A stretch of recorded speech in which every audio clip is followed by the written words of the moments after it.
The string quartet played softly in the background as I adjusted my vintage camera, focusing on the perfect shot of my cousin Maria's first dance with her new husband. The grand ballroom at the Fairmont Hotel sparkled with crystal chandeliers and the laughter of 200 carefully selected guests. Everything had to be perfect for the Rodriguez family's social event of the year. I'm Isabella Torres, though most of my family just calls me Izzy the photographer, with varying degrees of pity in their voices. At 35, I'm the family disappointment who chose to work behind a camera instead of in front of a boardroom. The one who turned down a prestigious position at Goldman Sachs to pursue my artistic phase, as my father liked to call it. Isabella, darling, my mother approached, her designer gown rustling against the marble floor. Could you please try to blend in a bit more? This is Maria's special day, not a professional photo shoot. I smiled, continuing to capture candid moments through my lens. I'm documenting memories, Mom. Isn't that what you asked me to do? She sighed, that familiar sound of disappointment I'd grown accustomed to over the years. I meant take a few nice family photos, not turn this into one of your little projects. My little projects. If she only knew that those little projects had quietly revolutionized how people consumed digital content. But tonight wasn't about my success. Tonight was about family, appearances, and maintaining the Rodriguez reputation in high society circles. The cocktail hour flowed seamlessly into dinner, with me moving discreetly around the edges, capturing genuine moments between the posed perfection. I'd learned long ago to become invisible at these events, present but not intrusive, documenting but not participating. Izzy. My cousin Carlos waved me over to the head table where the family elders held court. Come settle a debate for us. I approached cautiously, camera hanging around my neck like a badge of my outsider status.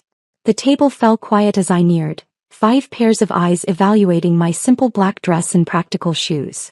We were just discussing career paths, Uncle Richard announced, his voice carrying the authority of someone who'd built a successful construction empire from nothing. Your cousin David just made partner at his law firm. David straightened his tie, basking in the approval. At 32, he was everything the family wanted in a son: successful, traditional, profitable. And your brother Miguel, Aunt Carmen added, just closed that major real estate deal downtown. $15 million. Miguel nodded modestly, though his satisfaction was obvious. He'd always been the golden child, following Dad into commercial real estate with impressive results. Which brings us to you, Uncle Richard continued, his tone shifting to something resembling concern mixed with condescension. Isabella, you're 35 years old. Don't you think it's time to consider a more stable career path? The table went quiet except for the distant sound of the band starting their next set. I could feel the weight of their expectations, their disappointment, their genuine confusion about my life choices. I'm happy with my work, I said simply, adjusting my camera strap. Happy doesn't pay retirement funds, David interjected with a laugh. When are you going to stop playing around and get serious about your future? Uncle Richard leaned forward, warming to his favorite topic. Your father mentioned you still live in that tiny apartment in Brooklyn. No savings, no investments, no security. At your age, you should be building something substantial. If they only knew about the penthouse I owned in Manhattan, purchased through a holding company to maintain my privacy. Or the investment portfolio that had quietly grown to 8 figures while they thought I was struggling to pay rent. The photography thing was cute in your 20s, Aunt Carmen added, her voice taking on that particular tone women use when they think they're being helpful. But at some point you need to face reality. You're 35 and filming birthday parties? Uncle Richard's voice suddenly boomed across the reception, loud enough that nearby tables turned to stare. When are you going to grow up and get a real job? The string quartet seemed to falter for a moment. Conversations at surrounding tables paused. My mother's face flushed with embarrassment as she noticed the attention Uncle Richard's outburst had drawn. Richard, please, she murmured, not so loud. But he was just getting started, emboldened by what he perceived as family support and perhaps the open bar. Everyone here is successful, contributing to society, building legacies. And you're playing with cameras like some teenager with delusions of grandeur. Mom just nodded sadly, her silence speaking volumes about her own disappointment in my choices. I remained calm, used to these interventions by now. They happened at every family gathering. Someone would decide it was time to save Isabella from herself, to guide her toward respectability and traditional success. Right then my phone rang. The distinctive ringtone I'd assigned to business calls cut through the ambient noise of the reception. I glanced at the screen. Unknown number from Los Angeles. The timing was either perfect or terrible depending on your perspective. I should take this, I said quietly. Oh please, David scoffed. Another birthday party booking? Without thinking, I put the call on speaker, holding the phone up so everyone at the table could hear clearly. Ms. Torres, this is Netflix approved your $500 million streaming platform acquisition. The reception went silent. Not just our table. The entire ballroom seemed to pause as if someone had pressed a cosmic mute button. The string quartet stopped mid-note. Conversations died mid-sentence. Even the waitstaff froze with champagne glasses halfway to tables. Margaret Chen's voice continued through the speaker, professional and clear. The board meeting concluded 20 minutes ago with unanimous approval.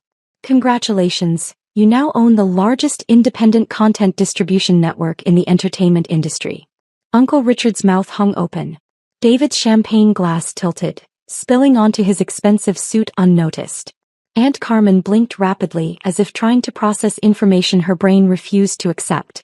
Margaret, I said calmly, can we discuss the transition timeline tomorrow morning? I'm at a family event. Of course, Isabella. Your assistant mentioned you'd be unavailable tonight. The legal team will have all documentation ready for your review by 9 a.m. Again, congratulations on building something truly revolutionary.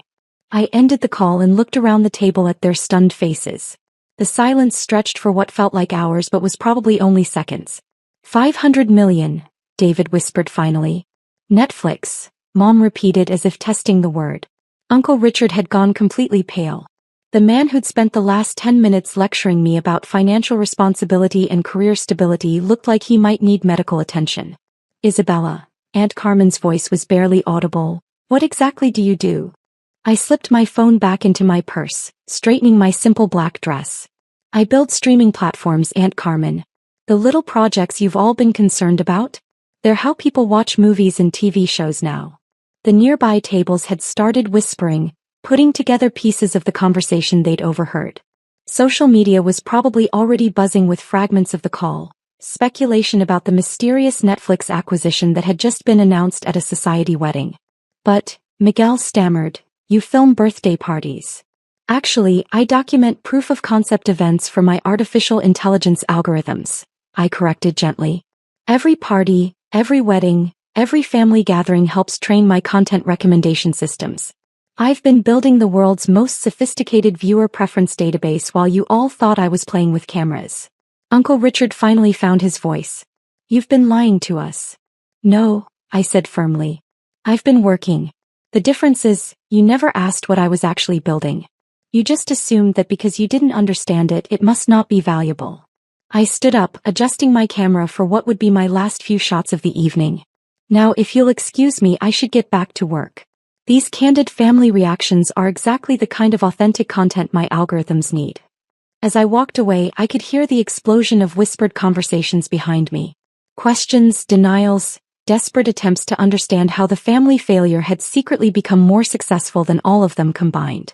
The rest of the reception passed in a blur of shocked stares and hurried conversations. Word had spread quickly through the ballroom. The photographer wasn't just documenting the wedding, she was the mysterious tech mogul who'd just sold her company to Netflix for $500 million. Maria, radiant in her wedding dress, found me near the dessert table. Izzy, is it true? Did you really just... I smiled, capturing a photo of her genuine surprise. It's true, Prima. Sorry if it overshadowed your special day. She laughed, the sound pure and delighted. Are you kidding? This is the best wedding story ever. My cousin, the secret billionaire. Half-billionaire, I corrected. And it's not a secret anymore. As the evening wound down, I found myself on the hotel's terrace, editing photos on my laptop while the city sparkled below. The irony wasn't lost on me. I was still working, still focused on my craft, just as I had been for years. Isabella. I looked up to find my father approaching, his usual confident stride replaced by something more hesitant. Dad. He sat down beside me, studying the Manhattan skyline. $500 million. It's not about the money, I said, continuing to work on the photos. Though I admit it's nice validation. We never knew, he said quietly. All these years we thought. You thought I was wasting my life, I finished. I know. The question is, would you have believed in what I was building if I'd told you? Or would you have tried to convince me to take a safer path? He was quiet for a long moment. Probably the latter, he admitted finally. That's why I didn't tell you. Success doesn't need permission, Dad. It just needs persistence. My phone buzzed with a text from Margaret. Media requests already coming in. Forbes wants to schedule an interview about The Invisible Mogul for their cover story next month. I showed the message to Dad. His eyes widened as he read. Forbes cover story, he murmured. Probably. The entertainment industry transformation I've been working on is apparently bigger news than I expected. He looked at me with new eyes, seeing perhaps for the first time not his disappointing daughter but a successful entrepreneur who'd quietly revolutionized an entire industry. What happens now? He asked. I saved my photo edits and closed the laptop. Now I get back to work. Netflix wants to integrate my platform with their global infrastructure. There are international expansion plans, new AI development projects, content creation partnerships. And us. Your family. I considered the question carefully. That depends. Are you ready to see me for who I am instead of who you thought I should be? 3 weeks later I sat in my actual office, not the small Brooklyn space my family thought I worked from, but the top 3 floors of a glass tower in Midtown Manhattan. The walls were covered with monitors showing real-time data from my streaming platform, now fully integrated with Netflix's global network. My assistant knocked on the door. Your mother is here for your lunch appointment. I smiled, remembering the shock on Mom's face when she'd first entered this office. The realization that her struggling daughter owned one of the most valuable tech companies in entertainment had taken some adjustment. Send her in, please. Mom entered, no longer wearing the pitying expression I'd grown accustomed to.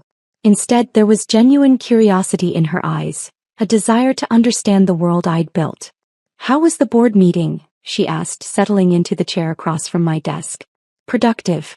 We're expanding into virtual reality content next quarter. She nodded, still learning the vocabulary of my industry. And the Forbes article? When does it publish? Next week. They're calling it The Streaming Revolution. How One Woman Changed Entertainment Forever. The transformation in our relationship had been gradual but genuine. Once the family got over their initial shock, some of them had made real efforts to understand my work, to see the value in what I'd built rather than just the money it had generated. Uncle Richard had even apologized, admitting that his construction background had limited his ability to recognize innovation in other industries. David had asked for advice on tech investments for his law firm's clients. Miguel wanted to discuss how AI might impact real estate markets. There's something I want to tell you, Mom said, her voice carrying a note I hadn't heard before. What's that? I've been volunteering at the community center teaching basic computer skills to seniors. After seeing what you accomplished, I realized how much the world had changed while I wasn't paying attention. I leaned back in my chair, touched by this unexpected development. How's it going? Challenging but rewarding. Yesterday I helped a 78-year-old woman video chat with her granddaughter in Japan. The look on her face. He paused, smiling. I think I'm starting to understand why you love technology so much. My phone chimed with a calendar reminder. I have a call with the Netflix executive team in a few minutes, I said, but I'm glad you're here. There's something I want to show you. I turned my monitor around, displaying the latest usage statistics for my platform. Numbers that would have been meaningless to my family a month ago now told a story they were beginning to understand. See this data? Every red dot represents someone watching content recommended by my algorithms. Every green line shows a family connecting over shared entertainment. That's what those little projects were really building, ways for people to find stories that matter to them. Mom studied the screen, the global map lit up with millions of connection points.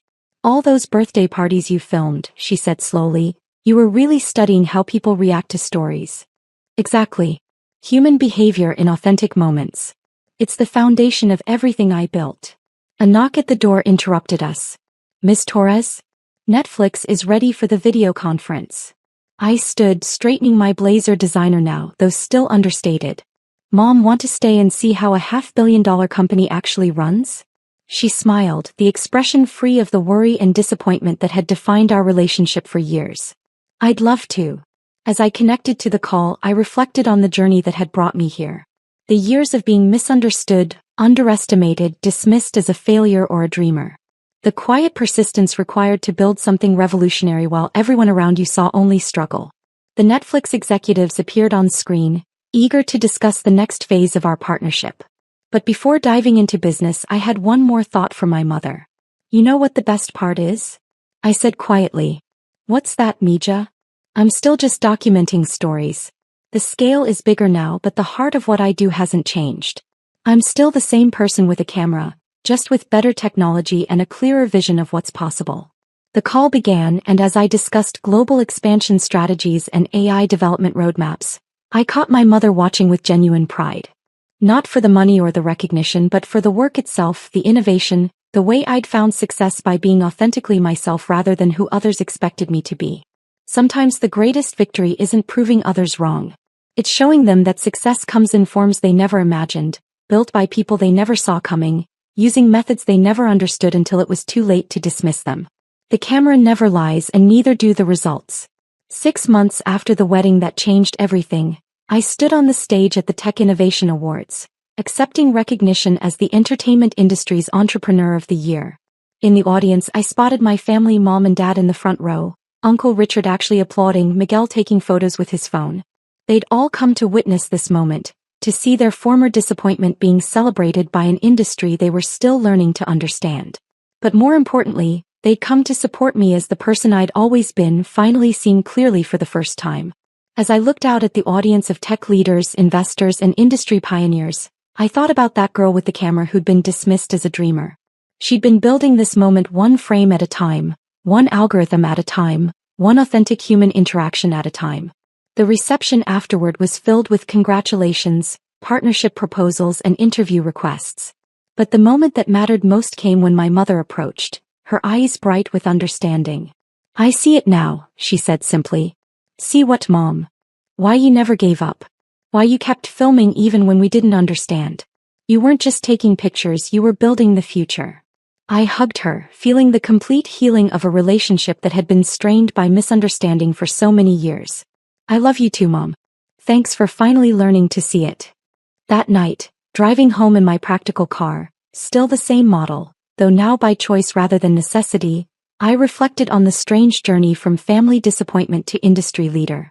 The streaming platform that had started as mysterious little projects was now processing over 1 billion viewing hours monthly, connecting people with stories that mattered to them. But the technology was just the tool. The real innovation had been in persistence, in continuing to build something meaningful despite being consistently underestimated by the people who should have supported me most. My phone buzzed with a text from Maria. "Watching my wedding video on your platform right now. Never thought my cousin would revolutionize how I watch movies. Thank you for making our special day part of tech history." I smiled, pulling into my garage. The wedding video had indeed become part of my algorithm training data, helping the system better understand how families interact during emotional moments. Every genuine laugh, every tear, every spontaneous celebration had contributed to making the platform more human, more intuitive. Sometimes the best revenge isn't revenge at all.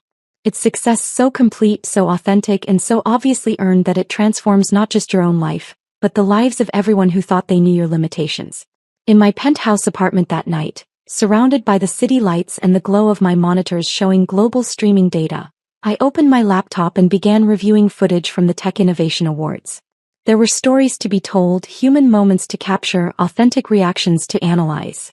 The work never stopped, but now it was recognized for what it had always been: revolutionary. And tomorrow there would be new projects to build, new stories to tell, new ways to connect people with content that mattered to them. The camera would keep rolling, the algorithms would keep learning, and the girl who was once dismissed as a dreamer would keep changing the world, one authentic moment at a time.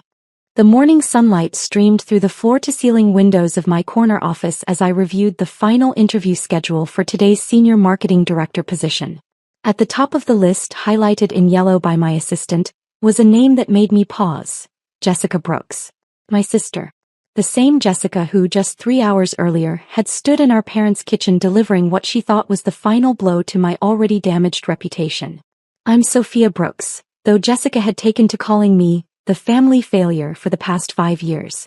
At 31, I was the younger sister who dropped out of Harvard Business School, disappointed our parents, and apparently wasted my potential on silly tech ventures that no one in my family understood or respected.